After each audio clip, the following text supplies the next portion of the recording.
முப்பெரும் விழா என்று ஏன் கூறுகிறேன் என்றால், இயல், இசை, நாடகம் இம்மூன்றையும் எங்களுக்காக ஏற்பாடு செய்து இப்பொழுது உங்கள் முன் பட்டிமன்றம் நடத்தும் அளவிற்கு எங்களை ஊக்குவித்த எம்ஜிஆர் பள்ளியை செம்மையாக நடத்தி கொண்டிருக்கும் திரு ஜே ரமேஷ் சார் அவர்களையும் மற்றும் பள்ளியின் தாளாளர் ஆர் அமுதா மேடம் அவர்களையும் கல்லாயிருந்த எங்களை சிலையாய் மாற்றிய ஆசிரியர்களுக்கும் இங்கு பூத்து குலுங்கும் மலர்களாய் அமர்ந்திருக்கும் என் நண்பர்களுக்கும் மற்றும் தன் பிள்ளைகளின் திறமைகளை காண வந்திருக்கும் பெற்றோர்களையும் வருக வருக என வரவேற்றும் வீட்டு பாடம் அவசியமா அவசியா என்ற தலைப்பில் பேசவிருக்கும் இரு அணியினரையும் வருக வருக என வரவேற்று இப்பட்டிமன்றத்தை தொடங்குகின்றேன்.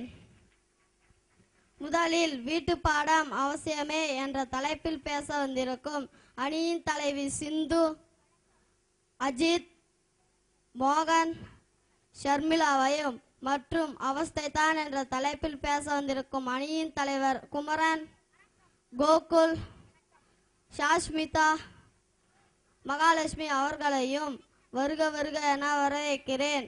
இன்றைய காலகட்டத்தில் வீட்டு பாடம் அவசியமா அவசியா என்று பார்க்கும்போது வீட்டு பாடம் அவசியம்னு சொல்லலாம். வீட்டு பாடம் கொடுத்தாதான் பிள்ளைங்க என்ன படிக்கிறாங்கன்னு, மிஸ் என்ன நடத்தினாங்கன்னு பெற்றோருக்கு தெரியும். அதுபோல வீட்டு பாடம் அவஸ்தைன்னு சொல்லலாம். வீட்டு பாடம் கொடுக்கும்போது மிஸ் முதல் வகுப்பு படிக்கிற பிள்ளைகளுக்கு ரைட் டைம்ஸ் சொன்னா ஸ்கூலை விட்டு போன உடனே விளையாடணும்னு ஆசைப்படுவாங்க. அதை அவங்கள போய் வீட்டு பாடம் 10 முறை எழுத சொன்னா எப்படியா எழுதுவாங்க? எனக்கு இதுக்குதான் சொல்றது, அளவிற்கு மிஞ்சினால் அமிர்தமும் நஞ்சுன்னு. எனக்கு தெரிஞ்சதை நான் சொல்லிட்டேன். இப்ப இவங்க என்ன சொல்றாங்கன்னு பார்க்கலாம். முதலாவதாக அவசியம்தான் என்ற தலைப்பில் பேச சிந்துவை அழைக்கிறேன்.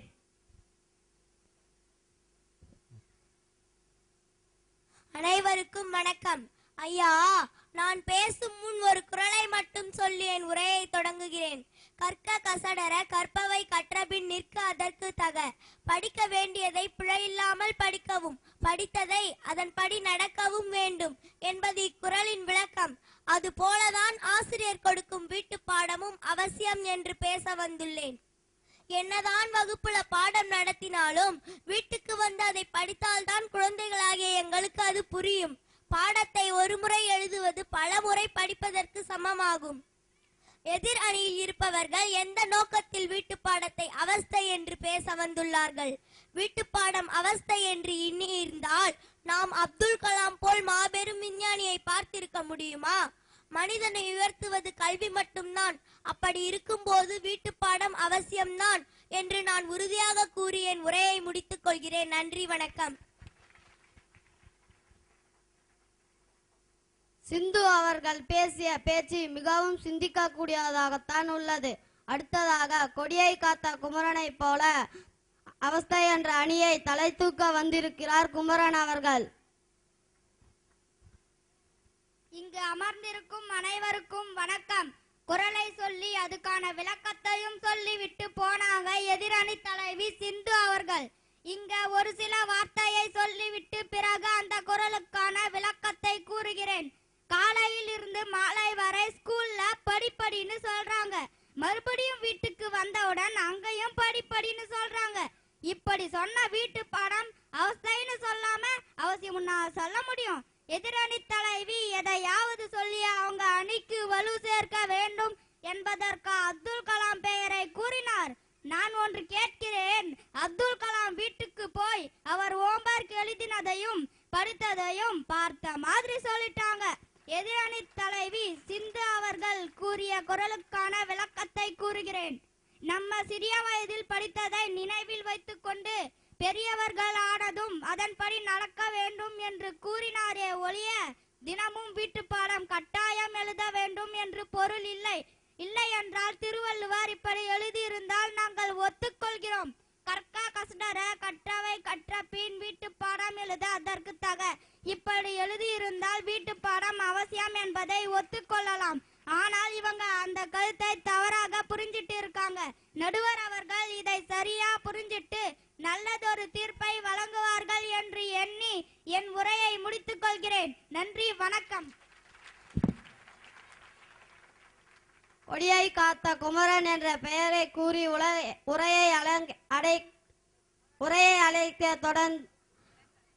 உரையை தொடங்க அழைத்தேன். அதற்கு தகுந்தார் அவர் மனதில் இருக்கும் ஆதங்கத்தை கொட்டிட்டார் ஐயா குமரன்.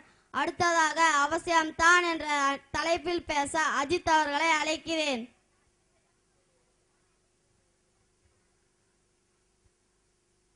இங்கு அமர்ந்திருக்கும் அனைவருக்கும் வணக்கம்.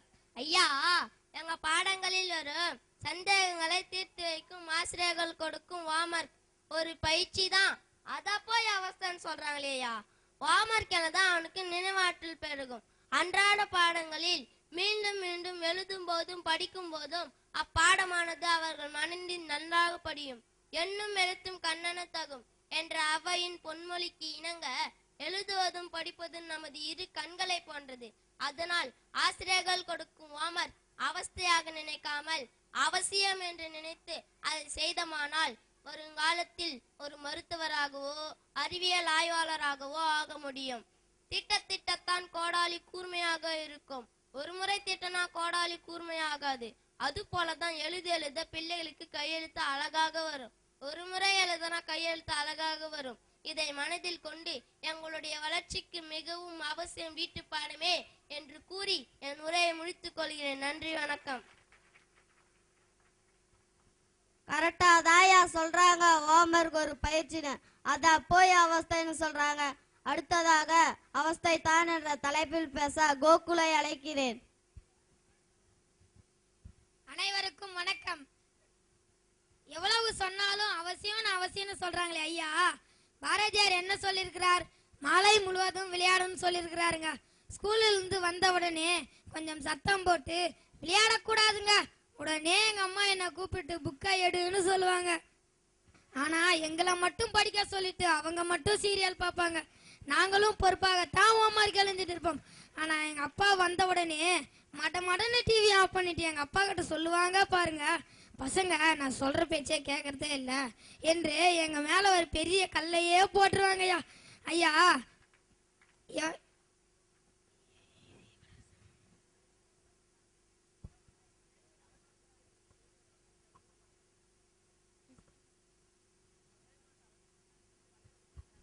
வீட்டுல எங்க அம்மா பயத்துல ஹோம்வொர்க் எழுதுறோம். ஆனா மறுநாள் காலையில மிஸ் திட்டாங்களோ என்ற பயத்துல ஹோம்வொர்க் எழுதுறையா. ஆனா நாங்களா விருப்பப்பட்டு எழுதுவதில்லை ஐயா. ஹோம்வொர்க் எழுதுவது அவஸ்தை தான். இன்னும் தெளிவாக சொல்லணும்னா ஒரு விளம்பரத்துல 5 வகை சேமியா பாயசத்தை 1/2 மணி நேரத்துல செஞ்சிடலான்னு சொல்றாங்க. ஆனா எங்களுக்கு கொடுக்குற ஹோம்வொர்க்கு 2 மணி நேரம் ஆகுங்க ஐயா. ஹோம்வொர்க்கு பாயாசமே 5 நிமிஷத்துல செய்யும் போது ஹோம்வொர்க் மட்டும் ஏனையா 2 மணி நேரம். இந்த விளம்பரத்தை பார்த்து கூட இவங்க திருந்த மாட்டேன்னு வீட்டு பாடம் அவசியம் சொல்றாங்களே. இவர்களை என்னதான் சொல்வது? நடுவர்களே, எங்களுக்கு வீட்டு பாடம் அவஸ்தை என்று கூறி என் உரையை முடித்துக் கொள்கிறேன். நன்றி, வணக்கம். ஹோம்வொர்க் எழுதுறாரா நம்ம கோகுல். அவரா விருப்பப்பட்டு எழுதுறதுலையும். அடுத்ததாக அவசியம்தான் என்ற தலைப்பில் பேச மோகனை அழைக்கிறேன்.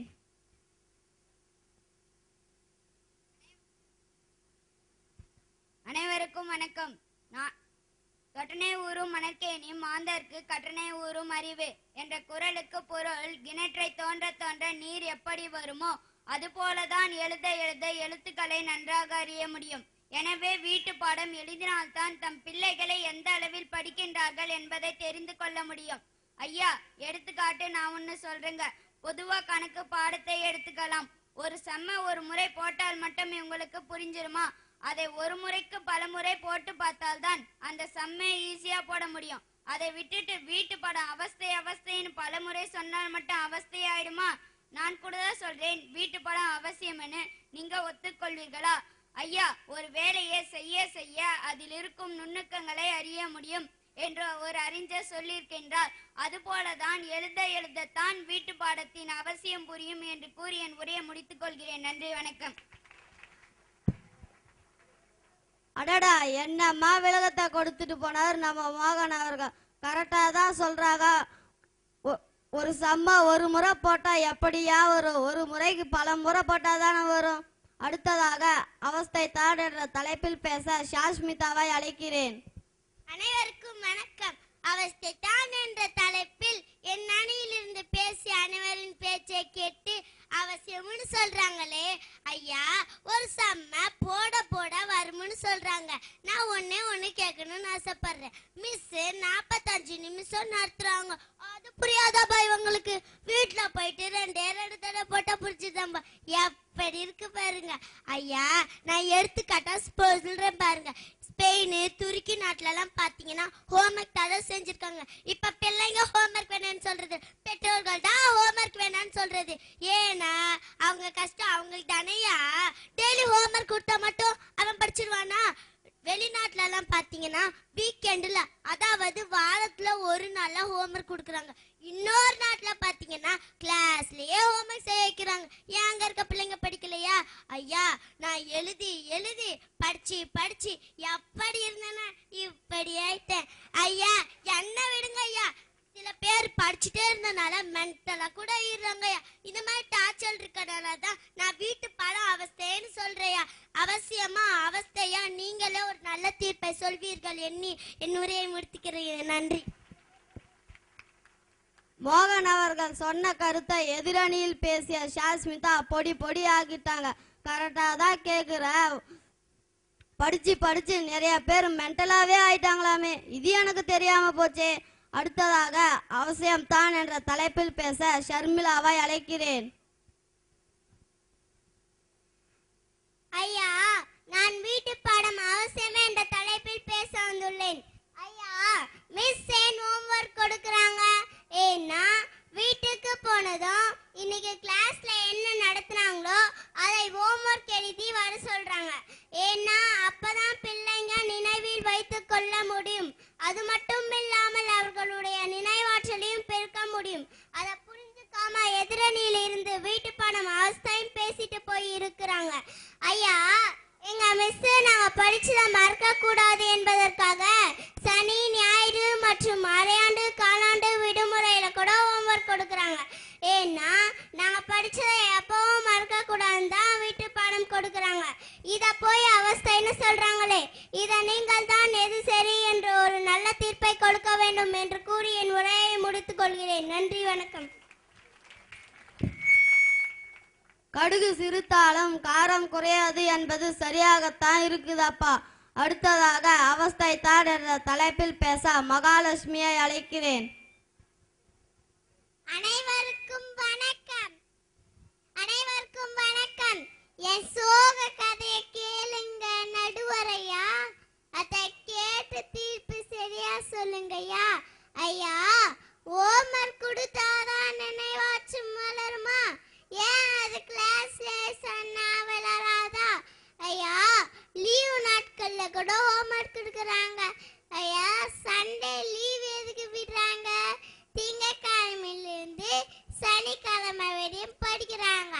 அட்லீஸ்ட் சண்டே ஒரு நாளாவது பிள்ளைங்க ஜாலியா இருக்கணுமே நினைக்கிறாங்களா? இல்லையே. ஆனா அன்னைக்கு கூட எங்களுக்கு லீவு கிடையாது. ஹோம்வொர்க் என்ற பேர்ல எழுதினேதான் இருக்கோம். நாங்க விளையாடுறதா இல்ல டிவி பாக்குறதா இல்ல கொஞ்சம் தூங்கதா முடியுதா? ஐயா, இதெல்லாம் கூட பரவாயில்லைங்க. இதோட மிகப்பெரிய சோகம் என்னன்னா, எங்களுக்கு முலாண்டு தேர்வு முடிஞ்ச உடனே லீவ் விடுவாங்க. ஆனா அப்ப கூட எங்களுக்கு லீவு கிடையாது. அப்ப கூட ஹோம்வொர்க் செஞ்சுருந்தாங்க. என்ன கொடுமை செய்யறது? எல்லா கஷ்டத்தையும் தெய்வத்துக்கிட்ட சொல்லுவாங்க. அது போல என் கஷ்டத்தை எல்லாம் உங்ககிட்ட கொட்டிட்டேன். இத்தனைங்க மனசுல வச்சு எங்களுக்கு நல்ல தீர்ப்பா கொடுப்பீங்க என்ற நம்பிக்கையில வீட்டு பாடம் அவசியம்தான் என்று கூறி என் உரையை முடித்துக் கொள்கிறேன். நன்றி, வணக்கம்.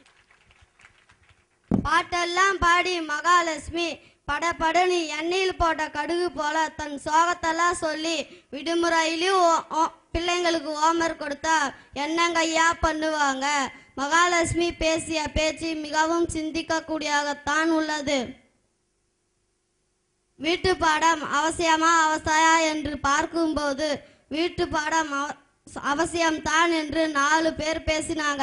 அதிலிருந்து பார்க்கும்போது அவன்